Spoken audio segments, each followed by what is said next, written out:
കരങ്ങൾ കൂപ്പി ദിവ്യകാരുണ്യത്തിലേക്ക് നോക്കി പ്രാർത്ഥിക്കുക. മക്കളെ, നിങ്ങൾ ജീവിതത്തിൻ്റെ ഏത് അവസ്ഥകളിലാണെങ്കിലും ലോകത്തിൻ്റെ ഏത് കോണിലാണെങ്കിലും നീ ഇപ്പോൾ ഈശോയെ കണ്ടുകൊണ്ടിരിക്കുക. നീ കാണുന്നത് ജീവിക്കുന്ന കർത്താവിനെയാണ്. നിൻ്റെ കണ്ണുകൾ കണ്ടുകൊണ്ടിരിക്കുന്നത് ജീവനുള്ള ദൈവത്തെയാണ്. ആ ജീവനുള്ള ഈശോയ്ക്ക് ജീവനുള്ള ആരാധന നമുക്ക് ഒരുമിച്ച് നൽകി പ്രാർത്ഥിക്കാം. പരിശുദ്ധ പരമ ദിവ്യകാരുണ്യ നാഥനായ ഈശോയ്ക്ക് എന്നേരവും ആരാധനയും സ്തുതിയും പുകഴ്ചയും ഉണ്ടായിരിക്കട്ടെ. സങ്കീർത്തനം 16 അധ്യായം അതിൻ്റെ 8 മുതലുള്ള വചനങ്ങളിൽ സങ്കീർത്തകൻ പറയുന്നത് കർത്താവ് എപ്പോഴും എൻ്റെ കൺമുമ്പിലുണ്ടെന്നുള്ളതാണ്. സങ്കീർത്തകൻ പറയാണ്, കർത്താവ് എപ്പോഴും എൻ്റെ കൺമുമ്പിലുണ്ട്. സങ്കീർത്തകനോട് ചേർന്ന് ലോകത്തിൻ്റെ പല കോണുകളിലിരുന്ന് ദിവ്യകാരുണ്യത്തിലേക്ക് നോക്കി പ്രാർത്ഥിച്ചുകൊണ്ടിരിക്കുന്ന മക്കളെ, ഹൃദയം കൊണ്ട് പറഞ്ഞ എൻ്റെ കർത്താവ് എൻ്റെ കൺമുമ്പിലുണ്ട്. നീ കർത്താവിനെ കാണുന്ന കണ്ണുകളാണ് നിൻ്റേത്. സങ്കീർത്തകൻ പറഞ്ഞതുപോലെ നീ പറ, കർത്താവ് എപ്പോഴും എൻ്റെ കൺമുമ്പിലുണ്ട്. ഒരു പ്രശ്നമുണ്ടെന്നല്ല നീ പറയണ്ടേ, എനിക്കൊരു കർത്താവുണ്ടെന്ന് പറഞ്ഞേ. എൻ്റെ പ്രശ്നങ്ങളുടെ നടുവിലും എൻ്റെ വേദനകളുടെ നടുവിലും എൻ്റെ ജീവിതത്തിൻ്റെ അസ്വസ്ഥതകളുടെ നടുവിലും എന്നെ ചേർത്ത് പിടിക്കാൻ കഴിയുന്ന ഒരു കർത്താവ് എൻ്റെ കൺമുമ്പിലുണ്ട്. സങ്കീർത്തകൻ പറഞ്ഞു, കർത്താവ് എപ്പോഴും എൻ്റെ കൺമുമ്പിലുണ്ട്. എന്നിട്ട് അടുത്ത വചനങ്ങൾ നമ്മൾ ശ്രദ്ധിക്കുന്ന നല്ലതാണ്. സങ്കീർത്തകൻ പറഞ്ഞു, അവിടുന്ന് എൻ്റെ വലതുഭാഗത്തുണ്ട്. കർത്താവ് എൻ്റെ കൺമുമ്പിലുണ്ട്, അവിടുന്ന് എൻ്റെ വലതുഭാഗത്ത് എൻ്റെ വലതുകരം പിടിച്ചിട്ടുണ്ട്. അതുകൊണ്ട് ഞാൻ കുലുങ്ങുകയില്ല എന്നാണ് സങ്കീർത്തകൻ പറഞ്ഞത്. വല്ലാതെ പിടിച്ച് കുലുക്കുന്ന ജീവിതത്തിൻ്റെ ചില അനുഭവങ്ങളിലൂടെ ആയിരിക്കാം നമ്മളിപ്പോൾ പോയിക്കൊണ്ടിരിക്കുന്നത്. വല്ലാതെ കണ്ട് നമ്മളെ അസ്വസ്ഥപ്പെടുത്തുന്ന ചില ജീവിതത്തിൻ്റെ അനുഭവങ്ങളിലൂടെ ആകാം ഒരുപക്ഷെ നമ്മളിപ്പോൾ സഞ്ചരിച്ചുകൊണ്ടിരിക്കുന്നത്. അപ്രതീക്ഷിതമായ ചില കൊടുങ്കാറ്റുകൾ, ചില രോഗങ്ങൾ, ചില അസ്വസ്ഥതകൾ, ചില തടസ്സങ്ങൾ, ചില പ്രതിസന്ധികൾ നമ്മളെ വല്ലാതെ പിടിച്ച് കുലുക്കുന്നുണ്ടാകാം. സങ്കീർത്തകൻ പറഞ്ഞാൽ എൻ്റെ കർത്താവിനെ ഞാൻ കാണുന്നത് കൊണ്ട് ഞാൻ കുലുങ്ങുകയില്ല. ഇതൊരു ശക്തമായ ഭാഷയിലാണ് സങ്കീർത്തകൻ പറയുന്നത്. നോക്കിയേ, അപ്പോൾ കുലുങ്ങേണ്ട അല്ലെങ്കിൽ ജീവിതം വല്ലാതെ അസ്വസ്ഥപ്പെടുന്നതിൻ്റെ നടുവിലൂടെ കടന്നു പോകുമ്പോഴും സങ്കീർത്തകൻ പറയണം, ഞാൻ കുലുങ്ങില്ല, കാരണം എൻ്റെ കർത്താവ് എൻ്റെ കൺമുമ്പിലുണ്ട്. എന്ത് പറയാണ്? അതിനാൽ കർത്താവ് എൻ്റെ കൺമുമ്പിലുള്ളതിനാൽ, അവൻ എൻ്റെ വലതുഭാഗത്തുള്ളതിനാൽ ഞാൻ കുലുങ്ങുകയില്ല. അതിനാൽ എൻ്റെ ഹൃദയം സന്തോഷിക്കുകയും എൻ്റെ അന്തരംഗം ആനന്ദം കൊള്ളുകയും ചെയ്യുന്നു. മനോഹരമായ വാക്കുകളാണ്. അതിനാൽ ഇതിനാൽ എൻ്റെ കർത്താവ് കൺമുമ്പിലുള്ളതുകൊണ്ട് എൻ്റെ ഹൃദയം സന്തോഷിക്കുകയും എൻ്റെ അന്തരംഗം ആനന്ദം കൊള്ളുകയും ചെയ്യുന്നു എന്നാണ് സങ്കീർത്തകൻ പറഞ്ഞത്. ഹൃദയത്തിൽ സന്തോഷം നിറയാൻ തുടങ്ങിയ സങ്കീർത്തകൻ്റെ അന്തരംഗം ആനന്ദം കൊണ്ട് നിറയാൻ തുടങ്ങി എപ്പോഴാ? കർത്താവിനെ കൺമുമ്പിൽ ദർശിച്ചപ്പോൾ. അത് ഈ ദിവ്യകാരുണ്യത്തിൽ നാം ഈശോയെ കാണുമ്പോൾ മാത്രമല്ല, നമ്മുടെ കണ്ണുകൾ കർത്താവിനെ കാണുമ്പോൾ മാത്രമല്ല, സങ്കീർത്തകൻ പറഞ്ഞത് എൻ്റെ കണ്ണുകൾ എപ്പോഴും അവിടുത്തെ കാണുന്നു. കർത്താവ് എപ്പോഴും എൻ്റെ കൺമുമ്പിലുണ്ടെന്നാണ് സങ്കീർത്തകൻ പറഞ്ഞത്. രോഗം വരുമ്പോഴും സഹനം വരുമ്പോഴും പ്രതിസന്ധികൾ ഉണ്ടാകുമ്പോഴും എൻ്റെ കൺമുമ്പിൽ നിന്ന് കർത്താവ് മാറിപ്പോകുന്നില്ല. ഞാൻ എപ്പോഴും കർത്താവിനെ കണ്ടുകൊണ്ടിരിക്കുകയാണ്. പ്രതിസന്ധികൾ ഏറുമ്പോഴും ഞാൻ പ്രതിസന്ധികളിലേക്കല്ല നോക്കുന്നത്.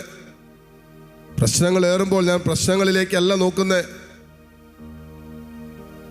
ജീവിതത്തിൻ്റെ പല ഏടുകളിലും തകർന്നു പോകാൻ സാധ്യതയുള്ള അനുഭവങ്ങളുമായി നീ മല്ലടിക്കുമ്പോൾ ആ വിഷയങ്ങളിലേക്കല്ല നോക്കുന്നത്. മറിച്ച് ഞാൻ എൻ്റെ കർത്താവിനെ കാണുന്നു, എൻ്റെ നയനങ്ങൾ അവനെ ദർശിക്കുന്നു. അതെപ്പോഴും എൻ്റെ കർത്താവിൻ്റെ കൺമുമ്പിലുണ്ട്. അതിനാൽ എൻ്റെ ഹൃദയം സന്തോഷിക്കുന്നു, എൻ്റെ ഹൃദയം ആനന്ദം കൊള്ളുന്നു. മക്കളെ, ഹൃദയം കൊണ്ട് ഒന്ന് സന്തോഷിക്കാൻ പറ്റാത്ത അവസ്ഥകളിലാകാം നീ പായിരിക്കുന്നത്. നിൻ്റെ അന്തരംഗത്തിൽ ആനന്ദം അനുഭവിച്ചിട്ട് നാളുകളും വർഷങ്ങളൊക്കെ ആയിട്ടുണ്ടാകാം. പക്ഷെ ഒരു തെല്ല് സന്തോഷവും ആനന്ദമൊക്കെ ആഗ്രഹിക്കാനും പ്രാർത്ഥിക്കാനും തുടങ്ങിയിട്ട് നാളുകളേറെ ആയിട്ടുണ്ടാകാം. ഇതാ അതിനുള്ള ഏക വഴി, ആ വിഷയത്തിലുള്ള പരിഹാരം സങ്കീർത്തകൻ നമുക്ക് പറഞ്ഞു തരികയാണ്. കർത്താവിനെ എപ്പോഴും കൺമുമ്പിൽ ദർശിക്കുക, ഈശോയെ കാണുക. ഈ ദിവ്യഗാനത്തിൽ എഴുന്നള്ളിയിരിക്കുന്ന ഈശോ എപ്പോഴും നിന്റെ കൂടെയുണ്ട്. നീ കണ്ണു തുറന്നാൽ അവനെ കാണാൻ പറ്റുന്ന അകലത്തിൽ അവനുണ്ട്. നീ കരഞ്ഞാൽ നിന്നെ കേൾക്കാൻ പറ്റുന്ന അകലത്തിൽ ഈശോയുണ്ട്. നിന്റെ ഹൃദയം വിങ്ങിയാൽ നിന്റെ ഹൃദയം വിങ്ങുന്നത് കേൾക്കുന്ന ഒരു ദൈവം നിന്റെ വലതുഭാഗത്ത് നിന്റെ ചാരയുണ്ട്.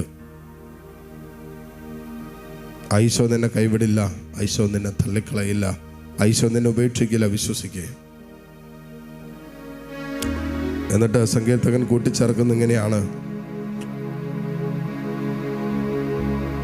അങ്ങ് എൻ്റെ ജീവനെ, 11-ാമത്തെ വചനം, അങ്ങ് എൻ്റെ ജീവൻ്റെ മാർഗം എനിക്ക് കാണിച്ചു തന്നു. എനിക്ക് അവിടുന്ന് ജീവന്റെ മാർഗം കാണിച്ചു തരുന്നു. അങ്ങയുടെ സന്നിധിയിൽ ആനന്ദത്തിൻ്റെ പൂർണ്ണതയുണ്ട്, അങ്ങയുടെ വലതുകൈയിൽ ശാശ്വതമായ സന്തോഷമുണ്ട്. എൻ്റെ ജീവന്റെ മാർഗം, ജീവന്റെ വഴി, ജീവിക്കാനുള്ള വഴി കർത്താവ് എനിക്ക് കാണിച്ചു തരുന്നു.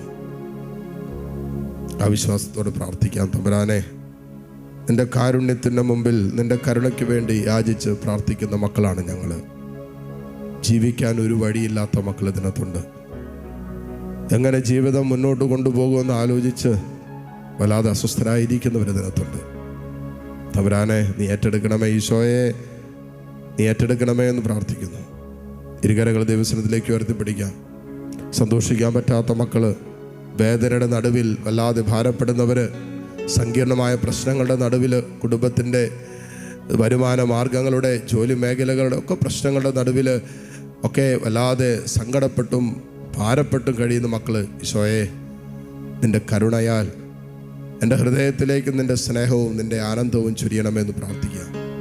നമ്മുടെ എല്ലാ ഹൃദയാഭിലാഷങ്ങളെയും ഉയർത്താം. നമ്മുടെ കണ്ണുനീരുകളെ ദൈവസന്നിധിയിലേക്ക് ഇറക്കി വയ്ക്കാം. ഈശോ ഇതാ മോളെ നിന്നെ കാണുന്നു, ഈശോ നിൻ്റെ വലതുഭാഗത്തുണ്ട്. ആ വിശ്വാസത്തോടെ ഏതാനും നിമിഷം കർത്താവിനൊന്ന് സ്തുതിക്കാവോ? Hallelujah, hallelujah, hallelujah, hallelujah. യേശുവേ, യേശുവേ, യേശുവേ, യേശുവേ, യേശുവേ. ആരാധന, ആരാധന, ആരാധന, ആരാധന, ആരാധന. യേശുവേ ആരാധന, യേശുവേ ആരാധന, യേശുവേ ആരാധന, യേശുവേ ആരാധന, യേശുവേ ആരാധന, ആരാധന, ആരാധന, ആരാധന, ആരാധന, ആരാധന, ആരാധന.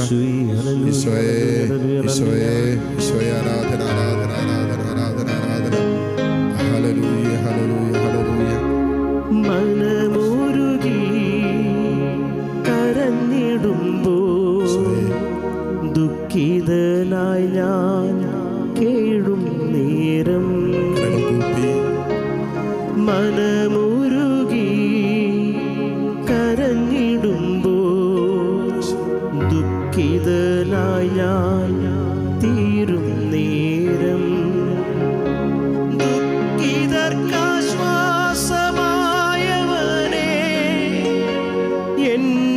എന്നരികിലുണ്ട് നീ എന്നുമേ, ദുഃഖിതർക്കാശ്വാസമായവനേ, എന്നരികിലുണ്ട് നീ എന്നുമേ.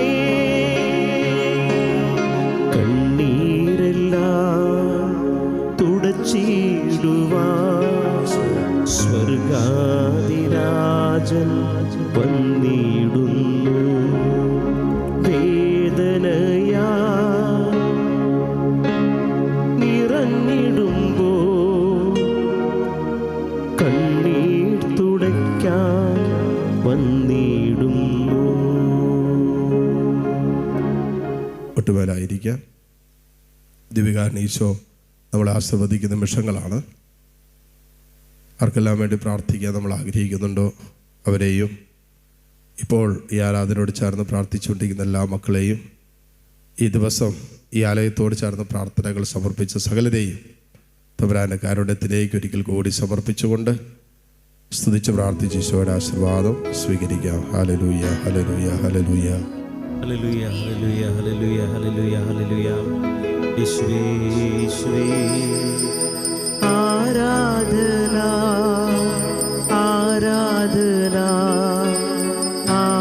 ആരാധന യേശുനാഥ.